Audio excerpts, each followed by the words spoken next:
I just want to say this before we begin. A round of applause for WWE All Round, because while you may not appreciate or like every single story they are doing, and nor should you, you're a human being, some things you're going to like and some things you're not going to like, I tell you, in 2020, WWE has doubled down on long-term storytelling. Raw and SmackDown don't just feel like random episodes that don't connect. There is a thread running through it all. And I am very happy about this. Which brings us to the latest episode of SmackDown, but a week away from the Royal Rumble, and we're going to talk about Roman Reigns, and we're going to talk about Baron Corbin, and we're going to talk about Dolph Ziggler, and we are going to talk about Bobby Roode, and we kick things off by taking this, the finger of power, gyrating our hips like Big E, regretting it instantly, and now we're going to give the good bits an up, and the bad bits are down.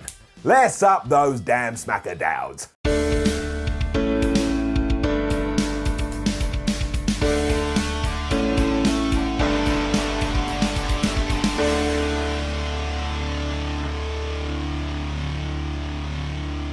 This week's SmackDown started with a memorial graphic for one Rocky Johnson. That's always very nice when they do that. And as already said here on Ups and Downs, thoughts and loves and prayers and all of that to the Johnson family, it certainly sounds like this wasn't expected, which always makes it harder still. Then the mayor was here, and I know that it was announced on social media beforehand, but if you're not into World Wrestling Entertainment social media, surely you were like, why the hell has Kane just kicked off SmackDown? I haven't seen Kane since 1666. Also, he didn't really do a good explanation of saying why he was here. Just went, I like ruining people's dreams. And when I throw them out the Royal Rumble, I ruin their dreams. I bet you didn't say that when you were campaigning for office, did you? Didn't knock on some old lady's door and then Gladys opened the door, went, oh, Glenn Jacobs, how can I help you? And he went, I want to ruin your dreams. If you had done that, ain't no one voting for you. Still, up. For you see, this actually had a cool twist in it, because halfway through, Kane was interrupted by the Firefly Funhouse.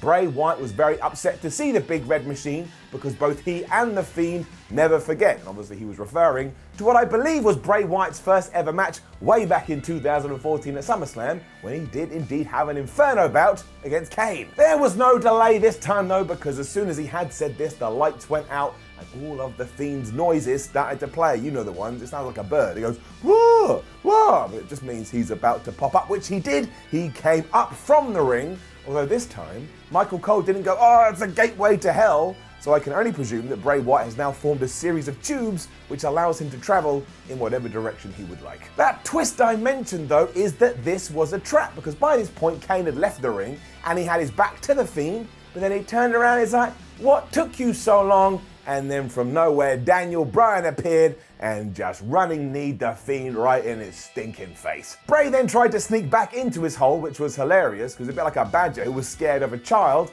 and even though Daniel Bryan did go after him, instead he just ripped off some of The Fiend's hair. So I guess it's an eye for an eye, a tooth for a tooth, and some hair for some hair. He also had some comical smoke come out of this hole.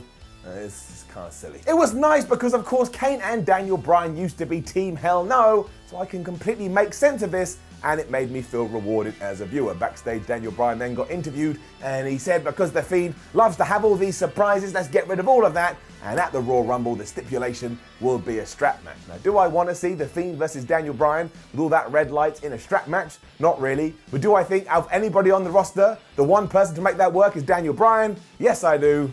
I liked all of this. Good first match after that too. Up. It was Big E versus John Morrison, and did you know that this was John Morrison's first time in a WWE ring in 8 years? Pardon me, yes, that's right. John Morrison on this episode of SmackDown was having his first match in a WWE ring in 8 years. What did you say? I said that John Morrison is now having his first ever match in 8 years in a WWE ring. That's just a little example, a little smattering, a little example of what commentary was like during this match.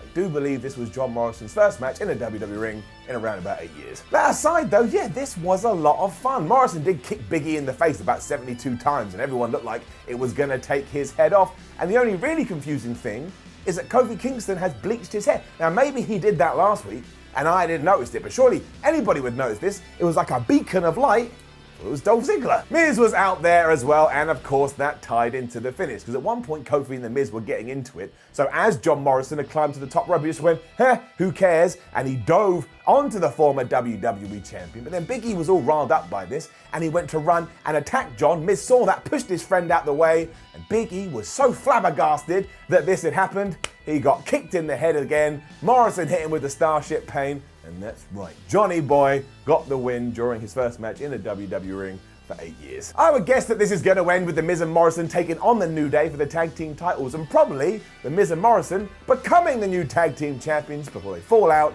and have a match at WrestleMania.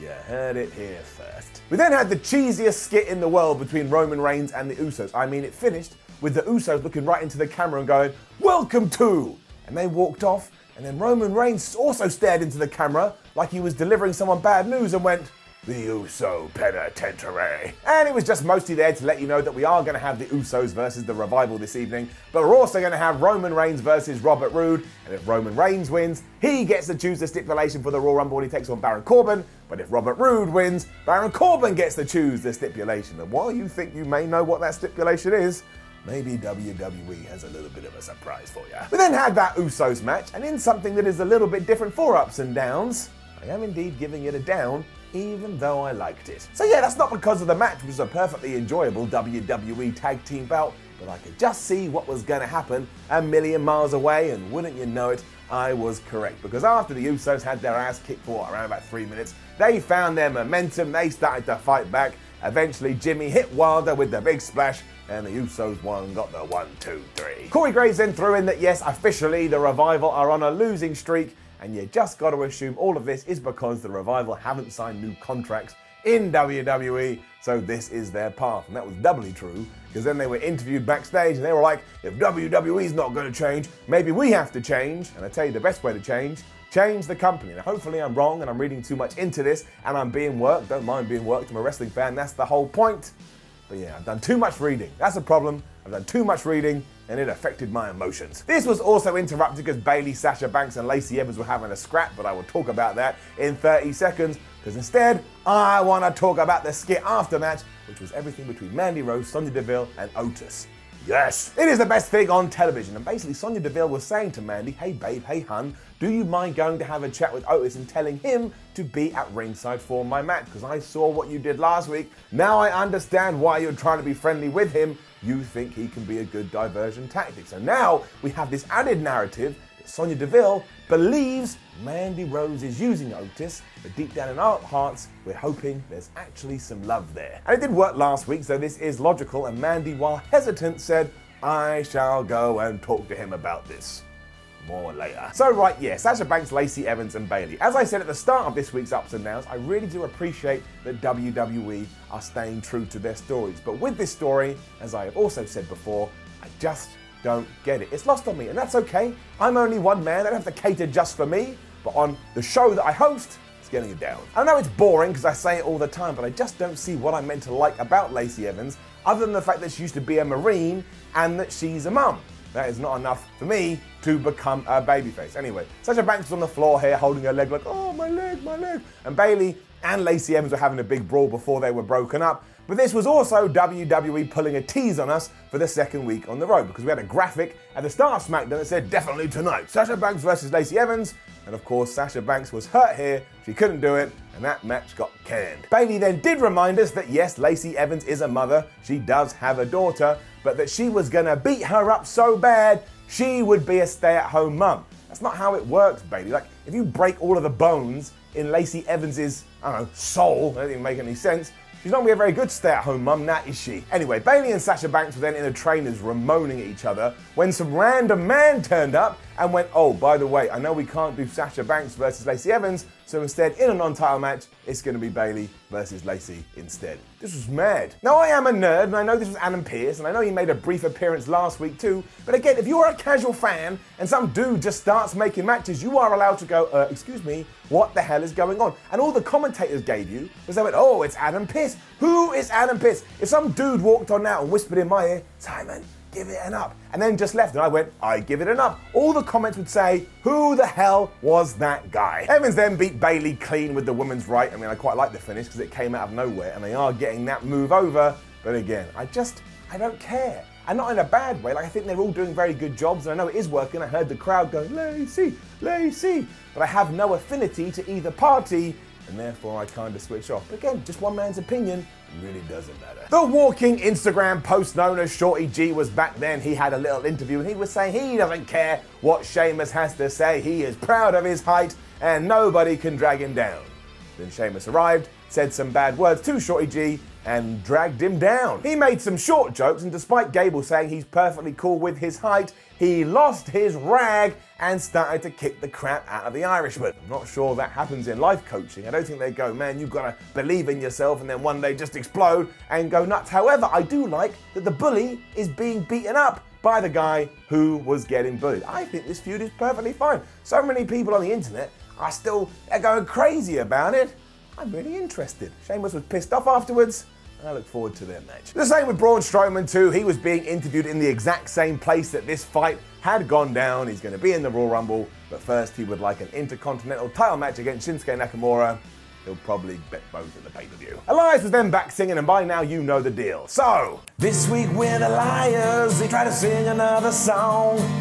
Wasn't allowed to though, he got cut short. Didn't go long, cause Sami Zayn was here. Didn't approve of any of this. Tried to put Nakamura over. Cesaro looked like he needed a piss. They turned down Braun's challenge, said Shinsuke would win. When Elias sang another song, this group went after him. He got saved by Braun Strowman, who shouted, "Come and get these hands!" And the people making the loudest noise, well, that was the fans.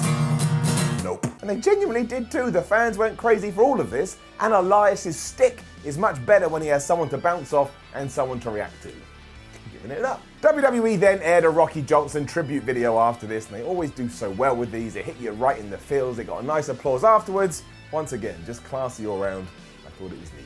And like I've said, I love the story between Mandy Rose, Sonya Deville, and Otis, so get ready, everybody calm down, and bring back my awesomely Otis up. It was basically a twist on everything that had happened 7 days ago, but it worked because of the relationship between Mandy Rose and Otis, because Rose kept trying to get involved because she's still a bit of a dastardly heel, but she went to the well one too many times because Alexa Bliss saw her on the ring, pushed her off, but Otis caught her, and Sonya Deville was so shocked that Otis and Mandy were looking lovingly into each other's eyes, she got rolled up from behind with the most devastating move in all the sports entertainment, the surprise pin. Can you believe it? Nah, that finish is ridiculous, but I don't even care. I will admit that tongue thing that Otis does, I find very, very disturbing. But this is either going to go one of two ways. Either they get married and live happily ever after, or Mandy Rose shows her true colours, Otis's heart breaks in front of my own eyes, and I feel so sorry for him. And I have so much sympathy for him, I cheer him on to win every single title that is available in the world of wrestling. And as we all know, that is how it has to be. I am psyched for this. Baron Corbin, Ziggle Boy Brown, and Robert Roode were then in the back all bigging up Roode, saying, "Oh, you're going to win in this tables match." And then we got the tables match. You know what? It was alright. I am bored of the feud, I'm not going to pretend otherwise, but because WWE went in a different direction than what I assumed, actually lit me up a little bit. So up. Naturally, Corbin and Ziggler were getting involved, but that got neutered when the Usos came out to balance the books, and in all this fracas, Roman Reigns speared Robert Roode through a table, which means, yes, he now gets to pick the stipulation for their match at the Royal Rumble. And you're probably going, well, I've been reading the internet and I've been reading the house show results, and Roman Reigns and Baron Corbin keep doing dog food matches, so I suppose they're going to do a dog food match. But they are not. Instead, because the Royal Rumble is going to happen at a baseball stadium, which is massive, Roman said it's going to be a Falls Count Anywhere contest. So that's good. Did I particularly want to see a dog food match? No, I did not. Do I think Roman Reigns and Baron Corbin battling around a massive venue could be quite good? Yes, I do. Should that be the end of the program? Absolutely. We should also point out here that yes, Roman is back to being pushed like an absolute superhero. So just deal with it now. Accept it. He's gonna walk through Baron Corbin at the Royal Rumble. Maybe he actually wins the Royal Rumble match itself. Maybe he wins a belt at WrestleMania. If you just accept it now, you're gonna feel better come April 2020. And that was that. SmackDown was over, and again, the cool thing about it is that everything makes sense and everything now locks together. I have to like all of it without being able to appreciate that, and that's why this week's gets an up. It's very well put together, good foundation, good start, good end, some good bits in the middle. Ups all round. Now, don't forget to leave a comment below and let us know what you thought about last night's episode of SmackDown. Like the video, share the video, please hit the subscribe button, then head over to WhatCulture.com, read yourself some articles, follow WhatCulture on Twitter, WhatCulture WWE, watch more videos here at WhatCulture Wrestling. My name is Simon from WhatCulture. I love seeing you as always, even though we don't see each other, we can't just look aimlessly in the direction of one another. Still counts. Have a great weekend. See you soon.